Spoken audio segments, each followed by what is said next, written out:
नमस्कार, मैं हूं इरफान खान और आप देख रहे हैं मेरे साथ आपका अपना पसंदीदा यूट्यूब चैनल अटल संदेश। अटल संदेश से बात करेंगे डिंडौरी से। अभी तक आपने नर्मदा परिक्रमा करते हुए श्रद्धालुओं को देखा होगा। कोई पैदल चलता है, कोई दंडवत करता है, लेकिन आज हम आपको ऐसे संत को दिखाने जा रहे हैं जिनका तरीका एकदम अनोखा है। धर्मपुरी महाराज, जिन्होंने विजयादशमी के पावन दिन मां नर्मदा के उद्गम स्थल अमरकंटक से एक अनोखी तपस्या की शुरुआत की। महाराज सिर के बल, हाथों के सहारे सैकड़ों किलोमीटर लंबी नर्मदा परिक्रमा पर निकले हैं। हर दिन वे इसी तरह करीब 3 किलोमीटर की दूरी तय करते हैं। आस्था, विश्वास और अदम्य संकल्प का यह दुर्लभ दृश्य केवल एक तपस्या नहीं बल्कि भक्ति की अटूट शक्ति का प्रतीक है। धर्मपुरी महाराज कहते हैं, विश्व शांति के उद्देश्य से और अपने गुरु के आदेश पर उन्होंने इस कठिन और अनोखी परिक्रमा का संकल्प लिया है। सच्ची श्रद्धा जब कर्म बन जाए तो असंभव भी संभव हो उठता है और धर्मपुरी महाराज की यह तपस्या उसी विश्वास का जीवंत उदाहरण है।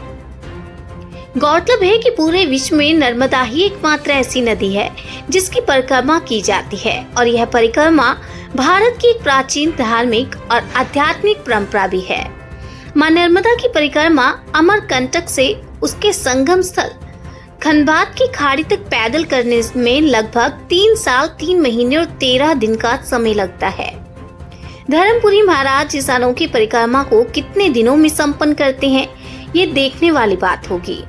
धर्मपुरी महाराज इसके पहले 4 बार पैदल नर्मदा परिक्रमा कर चुके हैं और इस बार उन्होंने अपने गुरु शंकरपुरी महाराज के कहने पर अधोमुखी नर्मदा परिक्रमा करने का बीड़ा उठाया है। अभी आप कहाँ से आए? गुरु महाराज की कृपा है, मां नर्मदा की परिक्रमा हो रही है अधोमुखी।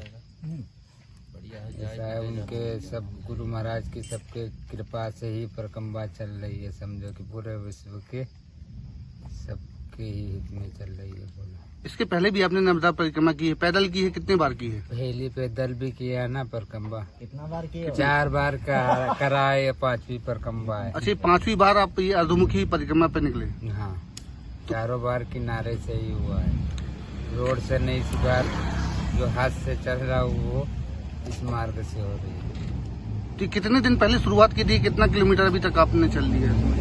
ये 2 अक्टूबर विजयदशमी से दशहरा से शुरू करी, मई के बगिया से जी। तो अभी यहाँ तक आए हैं करंजिया। करीब 20 किलोमीटर हो गए। ये कितना भी होगा ये तो बोला हमको नहीं पता, जो माई की तो चिंता हो पाई। उसके सहारे ही चल रहे, उसके नाम से ही चल रहे मैया की, और फिर सबका आशीर्वाद से आनंद है, चल रहे हैं। जी, परिक्रमा बताया जाता है कि विधि है कि 3 साल 13 महीने 13 दिन लगते हैं। तो आपको कितना समय लगेगा? इतने समय में आप कल कर पाएंगे पूरी परिक्रमा? हाँ, इतने समय में ही करने का तो है। नाम है जी, कैसे ये विचार आया और आपने इन्हीं को, धर्मपुरी महाराज जी को ही क्यों चुना इसके लिए? हम लोग जी सोची तो खेल है संसार के।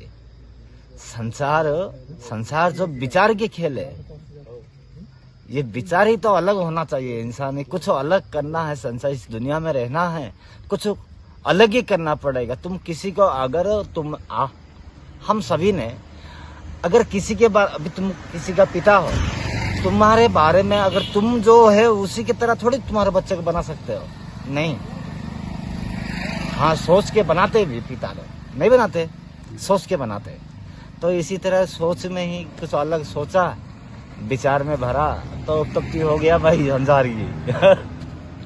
तो ये परिक्रमा कितने दिनों में पूरी होगी? 3 साल 3 महीना 13 महीने 3 साल 3 महीना 13 दिन में करने के लिए सोच रखते हैं। परंतु जिस तरीका की अभी कठिन मार्ग है, समय लग सकता है, 4 साल 5 साल भी लग सकता है, कुछ कह नहीं सकते। और नर्मदा चाहा तो 3 साल में भी पूरा कर देगी। और क्या, नर्मदा के बिना पत्ती नहीं हिलता है। नर्मदा किनारे तो नर्मदा हर कहो जहाँ तहाँ डोलो भाई। तो परिक्रमा शुरुआत माई की बगिया से हुई थी। अभी तक कितने किलोमीटर आप? 20 किलोमीटर आए थे। 20 किलोमीटर है। 20 किलोमीटर। देखने में सड़क भी काफी खराब है, तो दिक्कत कठिनाई? जो परिक्रमा करे तो उनको बारे में हम सोच ही नहीं सकते कि नर्मदा माई की एक शक्ति है और नर्मदा माई उनको शक्ति दे रहे हैं। वो परिक्रमा जिनके नर्मदा माई ने उनको दिमाग में डाल दिया है कि अरे ऐसी परिक्रमा भी किसी ने की है तो विश्व का बड़ा ये अलग से कोई गिनीज बुक में उसकी एंट्री हो जाए, ऐसा उनका ये परिक्रमा है। मैंने तो अभी तक यहाँ दंडवत परिक्रमा देखी है, जब अलग अलग प्रकार की देखी है, लेकिन ऐसी परिक्रमा करना तो बहुत कठिन है, बहुत मुश्किल है। ये परिक्रमा तो ऊपर पैर करना और नीचे मुंह करके चलना तो बहुत ही मुश्किल है। थोड़ा सा हम खड़े भी नहीं रह सकते, लेकिन महाराज जी चल रहे हैं तो महाराज जी का बहुत बहुत धन्यवाद देने के उनका दर्शन हमें हुआ, ये तो हमारा सौभाग्य हम समझ रहे हैं। ऐसी साधना और जब दुनिया में जो चल रहा है कि ऐसे कई महात्मा जो है वो कड़ी कड़ी तपस्या कर रहे हैं, इस तपस्या के वजह से सब सुखी संसार चल रहा है। ये तो बहुत आप तो देखते हैं सब समाज में क्या क्या क्या चल रहा है, कैसे गलत काम चल रहे हैं, कोई अच्छा काम कर रहे हैं, लेकिन बड़े बड़े संत महात्मा कैसी बड़ी बड़ी तपस्या कर रहे हैं, वो तपस्या के ऊपर ये सब समाज यानी कि पूरा दुनिया चल रही है। तो ऐसी महाराज जी की तपस्या है। अमूमन नर्मदा परिक्रमा में 3 साल 13 दिन हाँ, का वक्त वैसे- लगता है, लेकिन इन बाबा जी को कितना समय लग सकता है, क्या अंदाजा लगभग है? तो वैसे परिक्रमा तो बता दिए कि 3 साल 3 महीना 13 दिन की बोली दी है, लेकिन वो सभी के लिए नहीं। कोई जो गृहस्थी है संसार है वो तो नहीं कर सकता, कभी कोई नौकरी करने वाला है, कोई बिजनेस करने वाला है, सबको समय नहीं मिल सकता इतना, तो जल्दी में कर देते हैं। तो लेकिन महाराज वो जी भी 3 साल 3 महीना 13 दिन की हो भी, लेकिन महाराज जी को ज्यादा समय लगेगा, क्योंकि महाराज अधोमुखी चल रहे हैं और नीचे हाथ करके ऊपर पैर करके चल रहे हैं, तो उनको समय करीबन मुझे तो लगता है कि 4-5 साल तो लग ही सकते हैं। लेकिन आगे तो बहुत कठिनाई है, वही तो आप रास्ता है भी खराब भी है, लेकिन आगे तो बहुत कठिनाई उनको सहन करनी है, लेकिन वो सहन करेंगे क्योंकि नर्मदा माई की कृपा उनके ऊपर है, और कृपा है इसलिए तो चल रहे हैं। क्या नाम भैया? मेरा नाम तो मैं महाराष्ट्र से हूँ, नवनाथ महाराज आहिर, लेकिन हम तो